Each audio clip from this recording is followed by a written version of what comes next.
ఆ ప్రయత్నం చేసిండు. అట్లాగే మిషన్ భగీరథ ఉపాధ్యక్షుడు ఇక్కడ కూర్చున్నాడు, మాజీ ఉపాధ్యక్షుడు ఉప్పల వెంకటేష్. మిషన్ భగీరథ అనే ప్రోగ్రాము ఏదో ఆషామాషిగా పెట్టిన ప్రోగ్రాం కాదు, ఎవరికో ఒకరికి పదవి ఇచ్చినందుకు పెట్టిన ప్రోగ్రాం కాదు. సాధించుకున్న తెలంగాణలో మనం ఇంటింటికి సాగునీటి గోస లేకుండా, తాగునీటి గోస లేకుండా చేయాలనే ఉద్దేశంతో ఇంటింటికి నల్లా పెట్టి, మా ఆడబిడ్డలు ఎవరు మళ్ళీ బిందెలు పట్టుకొని కొండలు పట్టుకొని రోడ్ల మీదకి వచ్చే పరిస్థితి ఉండొద్దు. వాళ్ళు లంబాడి తాండాల్లో ఉండొచ్చు, కోయగూడెంలో ఉండొచ్చు, లేదా చిన్న పల్లెలో ఉండొచ్చు, లేదా గ్రామంలో ఏ మూలకన్నా ఉండొచ్చు, ఎవరికి అవస్థ కావద్దు అని చెప్పి ఇంటింటికి నల్లా పెట్టి నీళ్ళు అడుగుతా. నేను నీళ్ళు ఇవ్వకపోతే, ఆ పథకం పూర్తి చేయకపోతే నాకు ఓటు వేయకండి, ఓటు కూడా అడగనని చెప్పే దమ్మున నాయకుడు భారతదేశంలో ఒక కేసీఆర్ తప్ప ఎవరైనా ఉన్నారా? ఆలోచించండి. ఎన్నికల్లో కేసీఆర్ గారు అడ్డమైన హామీలు ఇవ్వలేదు. కాంగ్రెస్ వాళ్ళు కదా రాసి ఇచ్చినట్టు బాండ్ పేపర్లు రాసి ఇవ్వలేదు. 420 హామీలు ఇవ్వలేదు. ఒక్కొక్క వర్గాన్ని మోసం చేయడానికి డిక్లరేషన్ల పేరిట డ్రామా చేయలేదు. ఏం చేసినాడు? రైతు బంధు చెప్పిండా కేసీఆర్ మేనిఫెస్టోలో? చెప్పలేదు.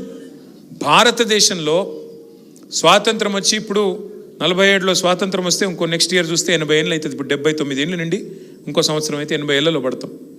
80 ఏళ్ళ స్వతంత్ర భారతదేశంలో ఎంతోమంది ప్రధానమంత్రులు, ముఖ్యమంత్రులు, ముఖ్యమైన మంత్రులు, కేంద్ర మంత్రులు, ఎంతోమంది పెద్ద పెద్ద పదవులు అధిష్ఠించినారు. మీ దగ్గర నుంచి కూడా జైపాల్ రెడ్డి గారు కూడా పెద్ద నాయకుడు అయినాడు, కేంద్ర మంత్రిగా పనిచేసినాడు. కానీ ఏం జరిగింది? రైతుల గురించి స్పీచ్లు, రైతుల గురించి డైలాగులు, నోట్లోంచి ప్రేమలు కారిపోయినాయి తప్ప ఎన్నడన్నా కేసీఆర్ గారు చేసినట్టు నీకు ఎన్ని ఎకరాలు ఉన్నాయన్న దాంతో నిమిత్తం లేకుండా, నీకు 2 ఎకరాలు ఉంటే 2టికి, 10 ఎకరాలు ఉంటే 10టికి, ఎంత ఉంటే గంతకు రైతు బంధు అనే ప్రోగ్రాం పెట్టి 70 లక్షల మంది రైతుల ఖాతాల్లో 11 విడతలుగా 73,000 కోట్లు వేసిన నాయకుడు ఒక్కడన్నా ఉన్నాడా భారతదేశంలో?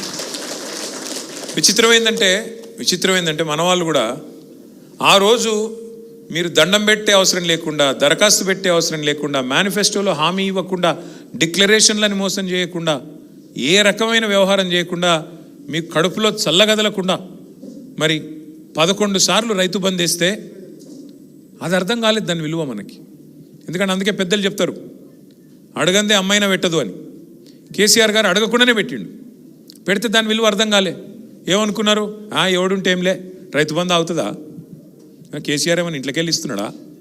ఇట్లా మాటలు చాలామంది పుల్ల విరుపు మాటలు మాట్లాడిన ఊళ్ళల్లో. మరి ఇదివరకు ఉన్నోడు ఎవడన్నా ఇంట్లోకి వెళ్ళి ఇచ్చిండా? ఇంటెనక పొలం అమ్మి ఇచ్చిండా? లేదుగా. కానీ కేసీఆర్ ఇచ్చిన దాన్ని కూడా అపహాస్యం చేస్తూ ఇక అలా మళ్ళీ కోడిగుడ్డు మీద ఈకలు వీకుడు. అగో ఇంకా జైపాల్ యాదవ్కి ఎంత తక్కువైంది, ఆయనకి 60 ఎకరాలు ఉంది, గాయనకి ఎందుకు ఇస్తున్నావు రైతు బంధు? అరే నీకు వస్తుంది కదా అన్న అంటే లే గాయనకి ఎందుకు ఇస్తున్నావు, ఇంకా పెద్ద ఆయనకి ఎందుకు ఇస్తున్నావు అని అట్లా కొండిపెట్టుడు. ఇవన్నీ జరిగినాయి. మొత్తానికి కల్వకుర్తిలా కాంగ్రెస్ ఆయనని గెలిపించిండ్రు, మన వాళ్ళని ఒడగొట్టిర్రు. మరి ఇవాళ ఏమైంది? రైతు బంధు పడుతుందా? 2 సార్లు ఎగ్గొట్టిండా లేదా? మరి ఎవరున్నా నడుస్తుంది ఏమి కాదనుకుంటే ఆఖరికి యూరియా బస్తాలు దొరుకుతున్నాయా? మొక్కలు కొంటుండా? శనగలు కొంటుండా? వరి కొంటుండా? బోనస్ అన్నాడు, బోనస్ పడుతుందా? ఏం జరుగుతుంది మరి? యూరియా దొరకదు, కరెంటు రాదు, రైతు బంధు పడదు, కొనుగోలు కేంద్రాలు తెరవరు, తెరిస్తే మళ్ళీ అందులో రైస్ మిల్లులు అలాట్మెంట్ చేయరు, ధాన్యం జోకరు, కొనుగోలు చేయరు, కొనుగోలు చేస్తే బోనస్ ఇవ్వాలి కాబట్టి ఆ పని చేయరు. అందుకే ఓటేసేటప్పుడు ఆగమైతే, ఓటేసేటప్పుడు అయ్యో ఎవడైతే ఏమిలే, జైపాల్ యాదవ్ మంచోడు కాదు, ఈయన మంచోడు కాదు, గాయన మంచోడు కాదు అని రాగాలు తీసి చాలామంది ఏమనుకున్నారు తెలుసా? కల్వకుర్తి తాలూకాలో పోతే జైపాల్ యాదవ్ పోతాడు కానీ కేసీఆర్ ఉంటాడు కదా అనుకున్నారు. అంతేనా? అనుకుర్రా? ఎట్లా ఉంటాడా నాకు అర్థం కాదు. జైపాల్ యాదవ్ పోతే ఆయన ఎట్లుంటాడు మరి? ఒక్కొక్కరు అట్లే అనుకుంటే, అటు కల్వకుర్తిలో అట్లే అనుకుర్రు, పక్కన నాగర్ కర్నూలులో అట్లే అనుకుర్రు, అవతల అచ్చంపేటోడు అట్లే అనుకున్నాడు, ఇవతల జడ్చర్లోడు అట్లే అనుకున్నాడు. ఏమైంది దాంతోనా? ఎవరితో ఒకరు మాట్లాడుకోకుండా మీరు ఆయనతో గుద్దేసినారు, చూస్తే కేసీఆర్ గారే పోయినారు. కాబట్టి ఒక్కసారి ఓటేసేటప్పుడు మనం గుర్తుపెట్టుకోవాల్సిన లాజిక్ ఏమంటే, అక్కడ ఎమ్మెల్యేలు గెలవకపోతే కేసీఆర్ గారు సీఎం ఎట్లయితారు? కారు కదా. అందుకే కేసీఆర్ గారు ఏదైనా నిర్ణయం తీసుకున్నాడు అంటే మన గురించి ఆలోచించే తీసుకుని ఉంటాడు. మనకు రైతు బంధు ఇచ్చేటప్పుడు ఎట్లయితే ఆలోచించి మనం అడగకుండానే తీసుకున్నాడో, జైపాల్ యాదవ్ను పంపించినట్టు కూడా ఏదో ఆలోచించే తీసుకుని ఉంటాడు. ఆయన వెనుకకు ఏదో ఆలోచన ఉండింటుంది, ఒక బలహీన వర్గాల నాయకుని నిలబెట్టినాడు అని ఆలోచించి మనం ఓట్లే వేసి ఉండాలి. కానీ వేయలేదు, సరే పోయింది, అయిపోయింది అది. కానీ అట్లని చెప్పేసి ప్రభుత్వంలో ఏం తప్పులు జరగలేదు అని నేను అనను. ఇంతకుముందు శ్రీధర్ గోవింద్ ఒక మంచి మాట అన్నాడు. ఏమన్నాడు? అన్న మీరు పైన పిలుపునిస్తున్నారు కానీ అన్ని కిందికి రావడం లేదు, ఏదో మొక్కుబడిగా జరుగుతున్నాయి కొన్ని కార్యక్రమాలు అని.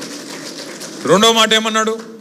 ఎవరైనా స్థానిక సమస్యల విషయంలో చొరవగా ముందుకు పోదాం, నేను అప్పారెడ్డిపల్లిలో మా చెరువు కబ్జా అవుతుందని నేను కొట్లాడినట్టు స్థానికంగా కొట్లాడతలేరు, క్రియాశీలంగా లేరు అని.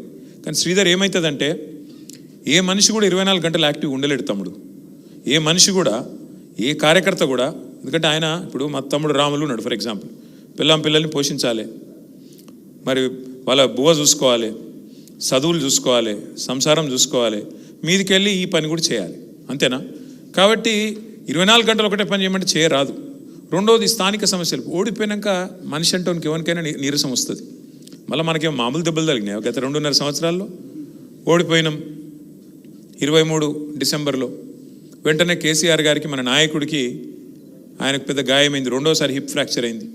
అదో పెద్ద 4 నెలల అవస్థ. ఆ తర్వాత మధ్యలో మీకు తెలుసు 10 మంది ఎమ్మెల్యేలు వెళ్ళిపోయినారు.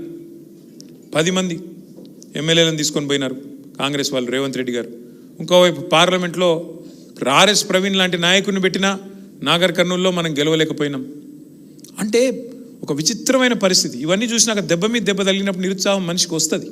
అది కేసీఆర్కైనా వస్తుంది, కింది స్థాయిలో గ్రామ స్థాయిలో ఉండే మా రాములన్నకైనా వస్తుంది. రాకుండా ఎట్లుంటుంది? మరి స్థానిక సమస్యల మీద కొట్లాడాలంటే ఏమనిపిస్తుంది శ్రీధర్ అంటే, అరే నువ్వు కత్తెమో వానికిచ్చినావు, యుద్ధం నన్ను చేయమంటున్నావు, ఇది ఎక్కడి కథ అనిపిస్తుందా అనిపించదా? మరి గెలిపించిన కాశిరెడ్డి నారాయణ రెడ్డి ఏం చేస్తుండు? రెండవ స్థానంలో వచ్చిన ఆచార్య ఏం చేస్తాడు? ఇటు కేంద్ర ప్రభుత్వం అటు రాష్ట్ర ప్రభుత్వం ఉంది కదా, మరి మీరు కూడా మమ్మల్ని వద్దనుకుంటారు కదా, కొన్ని రోజులు కానీ సుతాంతి అని మనకు కూడా అనిపించాలి కదా తమ్మి. సుతాంతి మరి కొత్తగా అధికారం వచ్చింది కదా వాళ్ళకు, మనం ఎందుకో ఆతృత పడ్డట్టు, కంగారు పడ్డట్టు, మనమేదో వాళ్ళకు అధికారం వస్తే మనం జీర్ణించుకోలేకపోతున్నట్టు, ఆగమాగమైపోతున్నట్టు మనం ఎందుకు ఉండాలి? తెలిసి రానీతి ప్రజలకు కూడా మాకు కూడా అనిపించింది. తప్పేముంది అందులో? నిజంగా కూడా రైతు బంధు మంచిగా పడుతుంటే అర్థం కాలే. రైతు బంధు మంచిగా పడుతుంటే ఏమనుకున్నారు? ఎవడుంటే ఏమిటి అనుకున్నారు. భూముల ధరలు కల్వకుర్తిలో ఇదివరకు ఎట్లున్నాయి, ఇప్పుడు ఎట్లున్నాయి? చల్లబడ్డదా కొద్దిగా? ఎవడుంటే ఏంలే అనుకున్నారా? గివే మరి నేను చెప్పేది. ఉత్తగానే పెరిగాయి. ఇప్పుడు భూముల ధరలు అంటే నేనేదో రియల్ ఎస్టేట్ దంద గురించి చెప్తలేను. భూమి ఇప్పుడు శ్రీధర్ ఉన్నాడు ఫర్ ఎగ్జాంపుల్, శ్రీధర్కి ఒక 5 ఎకరాల పొలం ఉందనుకో, ఒక ఎగ్జాంపుల్ నేను చెప్తున్నా. శ్రీధర్ ఏమనుకో, ఎటుంటుందంటే 5 ఎకరాల పొలం ఉంటే కేసీఆర్ రాకముందు 2014లో 5 ఎకరాలకు మొత్తం కలిపి ఎకరానికి 20 లక్షలు ఉండేది, మొత్తం ₹1 కోటి. కానీ కేసీఆర్ వచ్చినాక ఆ ₹1 కోటి విలువ 5 కోట్లు అయిందా? అంటే ఏమవుతుంది? సంపద పెరిగినాక మనిషిలో ధీమా పెరుగుతుంది. ఏమనిపిస్తుంది? ఆ కోవిడ్ వచ్చింది, గిరోనా వచ్చింది, ఆ ముఖం మొత్తం దేశ ప్రపంచమంతా గతర వచ్చినట్టు వచ్చి అందరూ మూతికి బట్టలు కట్టుకొని తిరిగే పరిస్థితి, ఎవడు ఇంట్లోకి వెళ్ళి బయటికి వెళ్ళిన పరిస్థితి వచ్చింది. అప్పుడు ఏమనిపిస్తుంది మనిషికి? ఎక్కడో దగ్గర ఆలోచన వస్తుంది కదా, అయ్యో నేను పోతే ఎట్లారా, డామ్మ నేను చచ్చిపోయినా